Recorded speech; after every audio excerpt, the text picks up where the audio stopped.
सुरुवातीचीच महत्त्वाची बातमी आहे। फडणवीसांच्या तंबीनंतरही पडळकर यांच्याकडून जयंत पाटलांवर वादग्रस्त वक्तव्यांची मालिका सुरूच आहे। सांगलीतील दसरा मेळाव्यातून पडळकर यांनी पुन्हा एकदा वादग्रस्त वक्तव्य केलंय।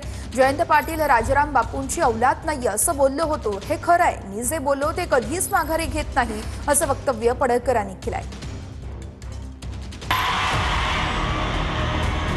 मुख्यमंत्री फडणवीसांच्या तंबीनंतरही गोपीचंद पडळकरांच्या वादग्रस्त वक्तव्यांची मालिका सुरूच आहे। जयंत पाटील राजाराम बापूंची औलाद नाही हे खरं आहे, तसेच जयंत पाटील मी तुमच्या कितव्या बायकोचं मंगळसूत्र चोरलं अशी वादग्रस्त वक्तव्य पडळकरांनी केली आहे। पडळकरांच्या वक्तव्यानंतर शरद पवारांच्या राष्ट्रवादीकडून पलटवारही करण्यात आलाय।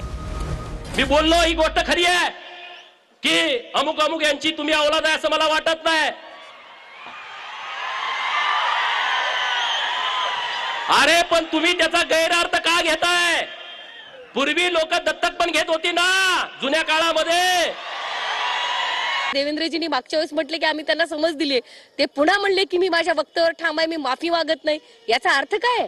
तुम्ही आई बहिणींची इब्रत अशी काढणार का? अरे तुम्ही मला मंगळसूत्र चोर म्हणता, तुम्ही मला मंगळसूत्र चोर म्हणता। जयंतरावला माझा सवाल आहे, तुझ्या कितव्या नंबरच्या बायकोचं मंगळसूत्र मी चोरलं सांग लोकांना। माझा या बाबतीमध्ये देवेंद्र फडणवीस यांना सवाल आहे। आपण गेल्या वेळेला त्यांना सांगितलं की मी त्यांना समज दिलेली आहे, ही समज दिली का?